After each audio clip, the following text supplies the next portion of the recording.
Hey there, welcome back to Tennille Talks. So this is a reading about emotions and money. Now, in terms of our emotions, when we are making a decision, 90% of the time, 9 out of 10 times, our emotions are contributing to the decision that we are making. That means only one time when we make a decision are we going to use logic and reason. The rest is really propelled by our emotions. Now, the quality of your emotions determines the quality of the decision that you are making and the outcome that you will experience. So let's talk about emotions and money. The negative emotions that are connected to money are fear, guilt, shame, and jealousy. The positive emotions that are connected to money are optimism, determination, confidence, and the ability to take a calculated risk or having a sense of purpose. This is a reading about you being under an emotional attack. And so somebody comes in to attack your emotions, but they're really trying to attack is the direction of your life. They're attempting to attack your money. Now, why would somebody want to attack your emotions so that it negatively impacts your money? Well, money is what allows you the ability to do the things that you want in life. And so when you have money, you can control your life. You can control what you do. You can control the things that you don't want to partake in. But money essentially is what gives you access to the life that you can experience. When you are in control of your emotions, the choices that you make are going to be choices that give you the outcome that reflects the life that you really want. Now, this is a reading about somebody planting a seed inside of you. Now, the goal was when we plant this seed inside of you, it will create a longing. Now, I have the energy of Earth Mother, feeling loved and feeling comforted. So this could be an emotional wound. This could be a mother wound that you already carried. Now, the person that is sent to you is not your mother, but it shows that there was a parent wound already inside of you that was targeted. Now, when they target your parent wound, what are they really trying to stop you from developing? Your spirituality, your compassion, your wisdom, your divinity, your protection, and your fertility. When you are emotionally depleted, it is very hard for you to renew or to regenerate yourself. Now, if somebody has access to your emotional body and you have been locked out of it because you are sitting in a state of shame, guilt, fear, or jealousy, when you can't access your higher level emotions and you're only stuck with those lower level emotions, the idea is that you essentially run away from the highest part of you. So this is about you retreating to your lower self and just totally running away from your higher self. That is the goal of the attacks that you surface. So somebody is coming in or somebody is showing up in this reading as an explorer, a traveler, or a wanderer. Now, you may have crossed paths with somebody, and the point of this person was to plant a seed inside of you that targeted a parent wound that you already possessed. If this person could successfully target your parent wound, you emotionally would be depleted. You would be living in states of fear, shame, guilt, and jealousy, which means 9 out of the 10 decisions that you make are going to be propelled by fear, guilt, shame, and jealousy. What I want you to know is that whatever they were targeting, they missed. And they missed it because you jumped over it. Somebody is furious. This is like somebody sending in an attacker, them thinking that they successfully got you to run away from your spirituality, run away from your divinity, run away from your prosperity, because that is where your wealth is. Y'all, this is a spiritual life. Our goal is to spiritually ascend, to move into our calling. But if we are trapped with our lower self by way of lower level emotions, it is really hard for us to access our higher self. Whoever sent in this person already understood that to be true. This person already had knowledge of the wounds that you were carrying. And so the idea is whatever wounds you are carrying, imagine if you were starting to heal. When people attack you, they want to scratch off the scab and they want to make the wound fresh again. Spell work is about keeping your wounds fresh. You're not supposed to heal them. You're not supposed to develop scabs. You're supposed to even be too afraid to return to the wound to treat it. Y'all, when you get a cut or a gash, you're supposed to change your bandage. You're supposed to clean it. You add ointment. You give it time to breathe. There are some wounds that we have that are so deep that we don't even want to return to them. We don't want to talk about them. We don't want to think about them. Those are the wounds that people attack in order to keep you from having the life that you want to have. If 9 out of 10 of your decisions are made because of you feeling guilty, shameful, jealous, right? If that is the quality of your decision, what is the outcome of the choice that you have just made? And so this is somebody wanting you to be in a cycle where you make choices that are really self-defeating. Now, I got the energy again of promiscuity. Here's the thing. I know everything is really tied to your sexual and your spiritual energy. If you are not using your energy because you were too afraid, if you are not using your energy because you were too wounded, right? Or if you don't trust yourself or you just operate in mindsets of lack, then where is all that wealth growing? Who has access? And so I have the energy of a mature man. This is a mature man who is a wealthy man, but the way this man has gotten his money is not because of anything ethical. And so this is essentially a wealthy man who has knowledge of the wounds that you already carry. And so this wealthy man does not want you to be free. It shows that at some point you were trapped or you were a victim, which means all of that wealth that you were not tapping into, the bank inside of you that you didn't have access to spend, I'm talking about energy, the optimism, the determination, and the confidence that you need to control your life, you can't access it. You can't access it if you are continually wounded. So if people keep touching the wounds that you already have, are you ever going to feel empowered? Are you ever going to want to take a risk? Are you ever going to really feel like you have a sense of purpose? Y'all, that was the goal. It was to make you almost become a prisoner inside of your own body, where you don't try, you don't risk. You know, when you think about money, just the relationship that you have with money, and money is just an energy.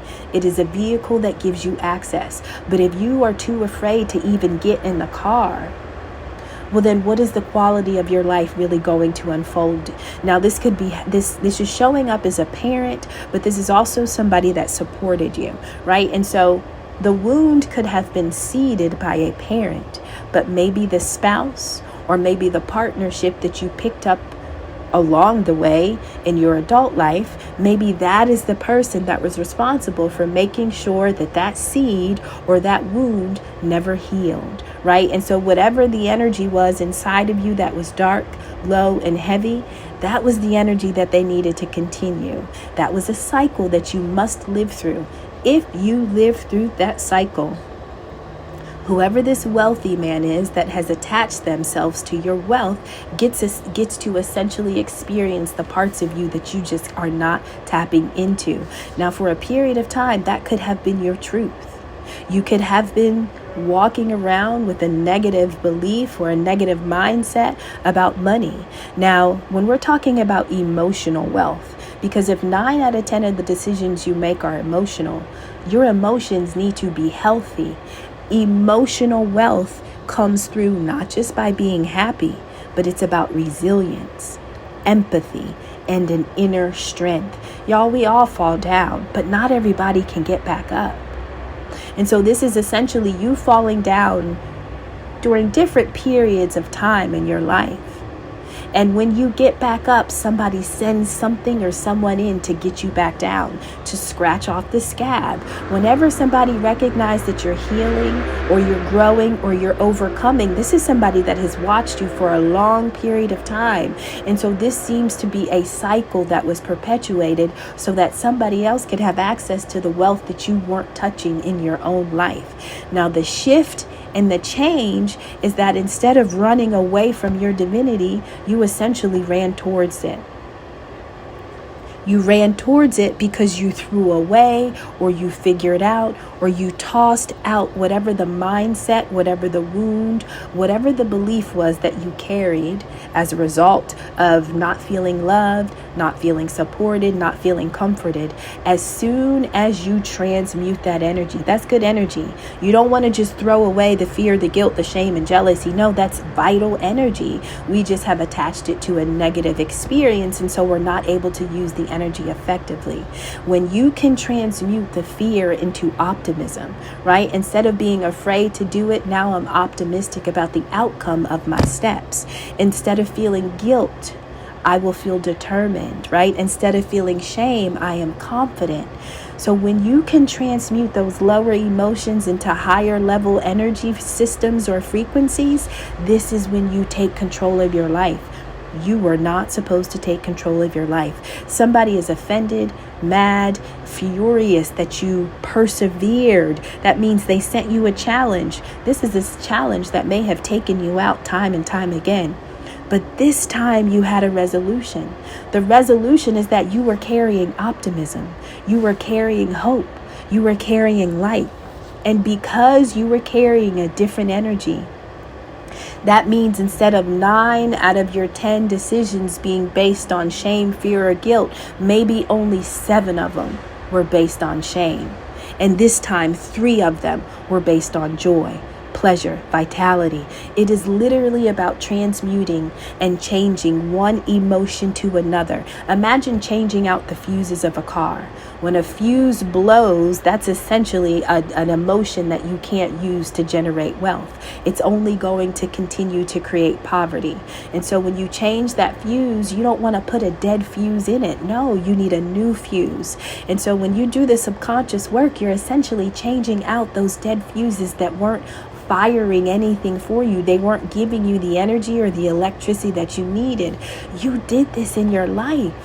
You changed your fuses. And so when somebody was sent in to bring you back to a state where they could reap from you or earn from you, you were a different person.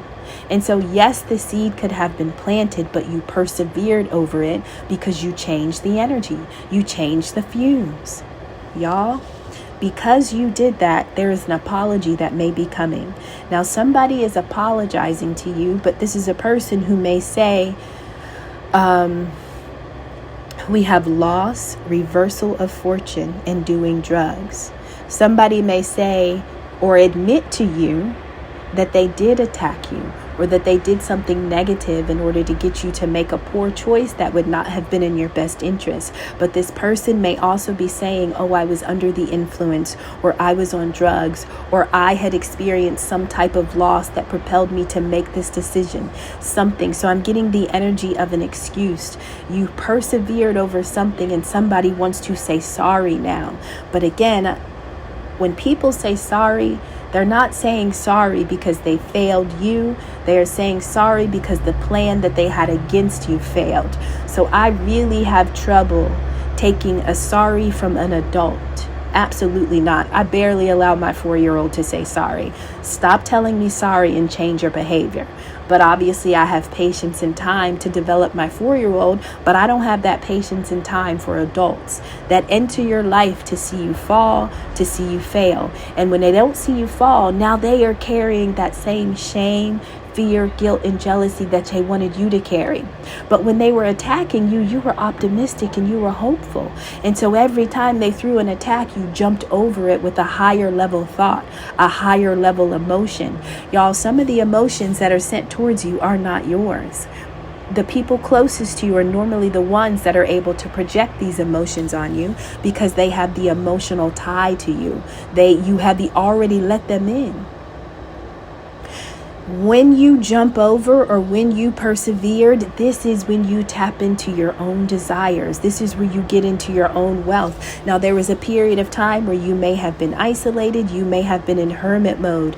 Listen, to be isolated and to be away from the world is the greatest gift that the Most High can give you, because that is when you can connect with your emotions. Now, I'm not saying that people aren't still projecting and wishing ill upon you just because you're in solitude, but what I'm saying is that you are finally in a state of stillness where you can feel yourself heal yourself.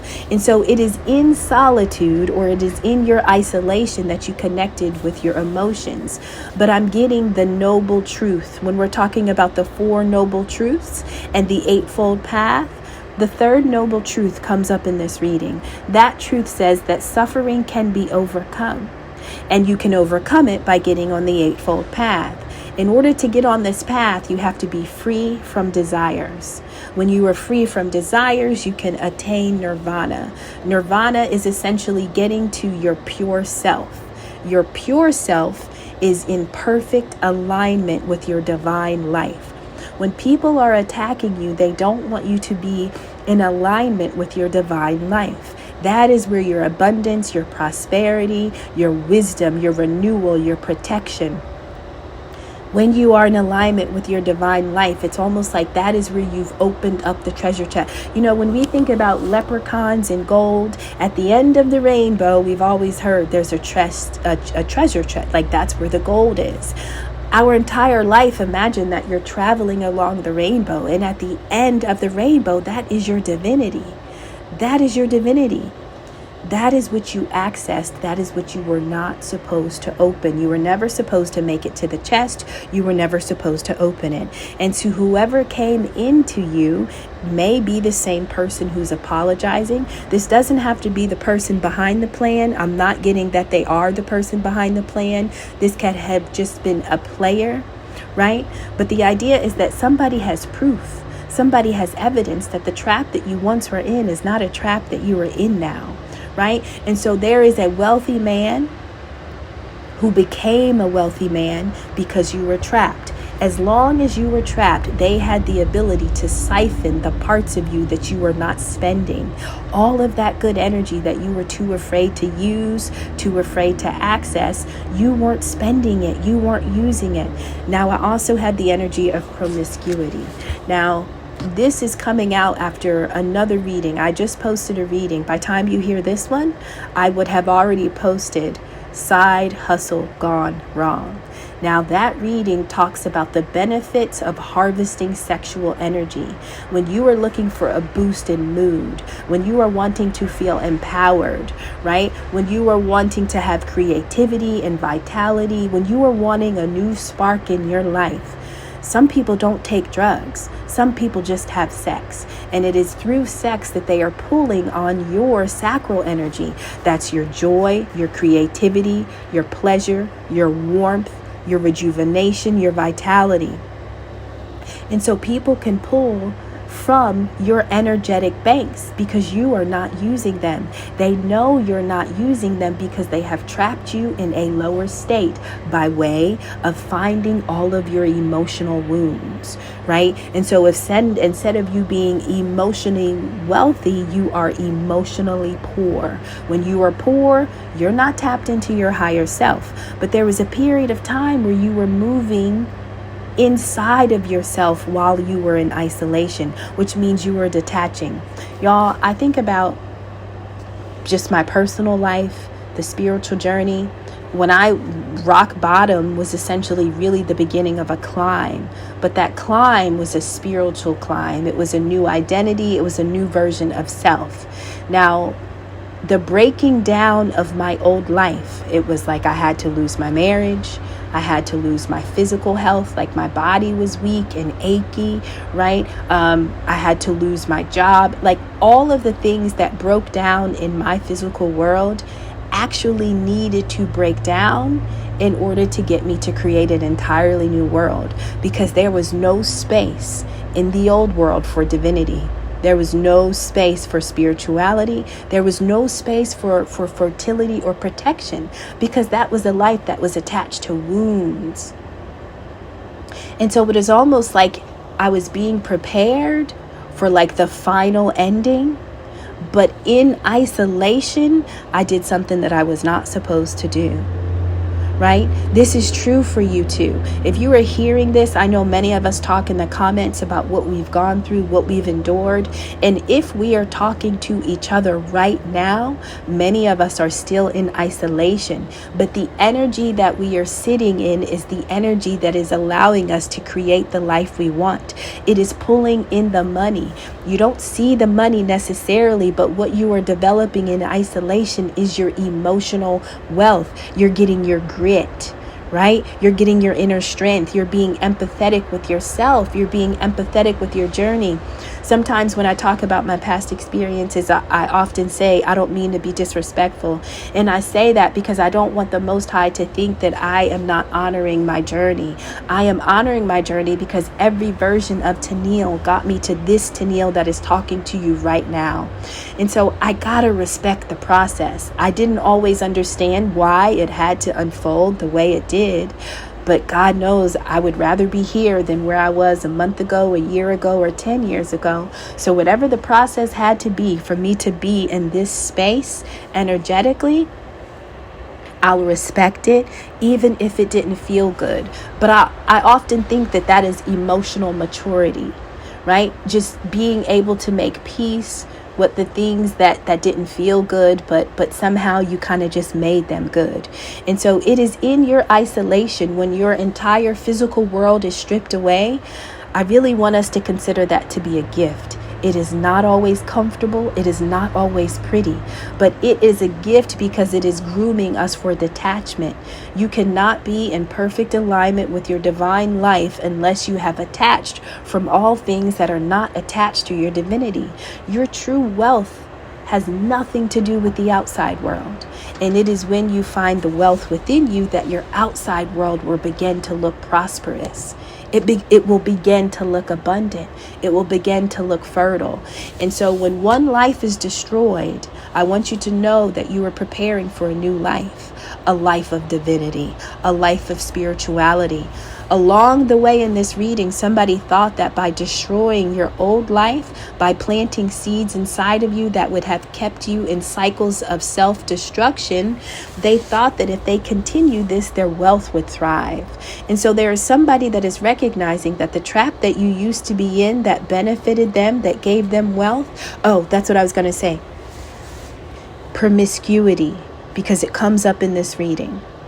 To be promiscuous, oftentimes it is because we have low self-esteem, we are lonely, we are insecure, we need validation, we need power, and we are feeling powerlessness, right? And so here's the thing about being in isolation.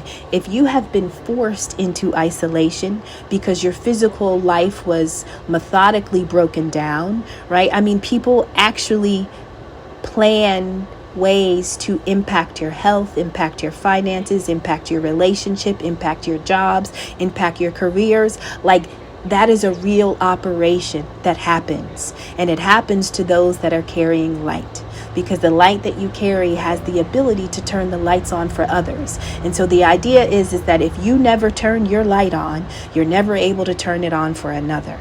Right? And so when people are sent into you in order to trigger you back into a cycle of self-destruction, it's all about your light.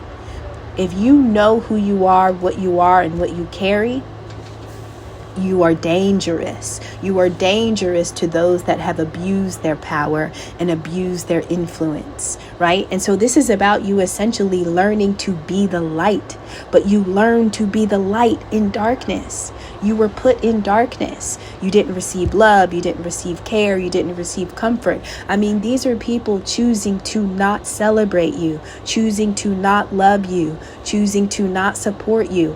They actually chose to withdraw and to restrict anything that you would have needed to grow, in hopes that you would just stop and give up. You'd walk away. You'd run away. They wanted you to throw it all away. But it is what you do in isolation that determines why you are sitting in the space now. And so those that apologize, they're apologizing because they're not successful. They're not apologizing because they feel bad about what they did.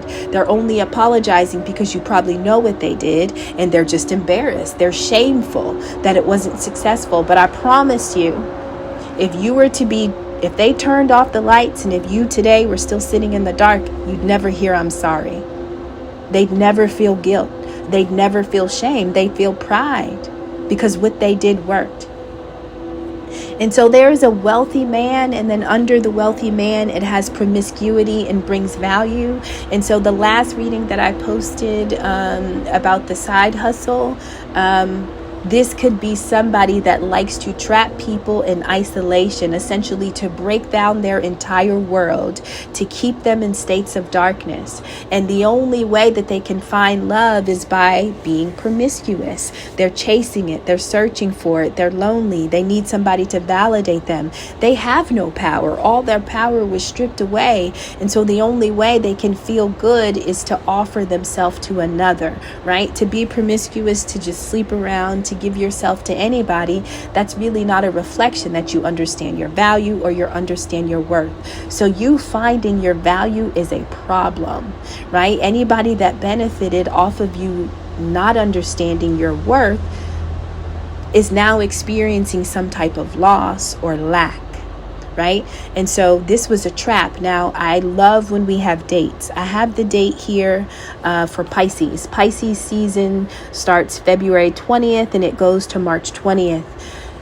This message is asking you to take note of your intuitive messages. So wherever you are, if you're in isolation, if you are rebuilding, wherever you are, you have been transmuting, changing out your fuses, right? You've been making peace with the wounds that you already carried, and you are not beginning a new cycle. So anybody that comes in that feels like the old, they speak to you like you're old, like the old. When I'm talking about the old people, I'm talking about the version of life that you know you will never go back to, right? People who project shame, project guilt, project jealousy, project fear. All of those energies are what kept you dormant. It's what kept you stagnant and stuck.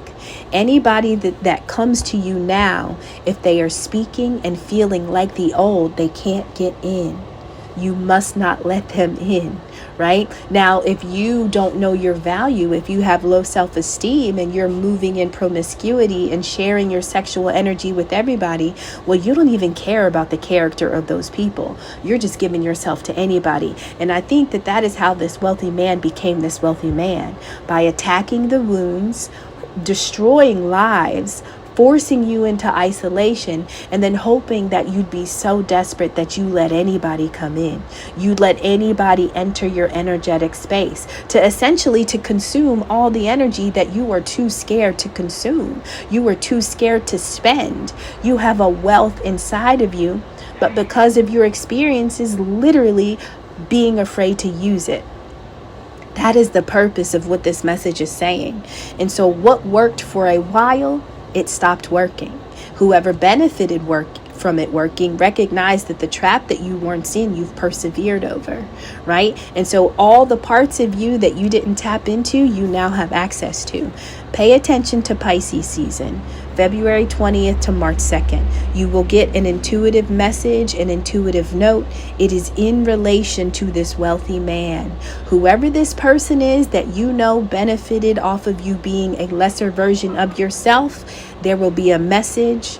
There will be something. Maybe this is the apology that is coming. Now, the apology is about drugs.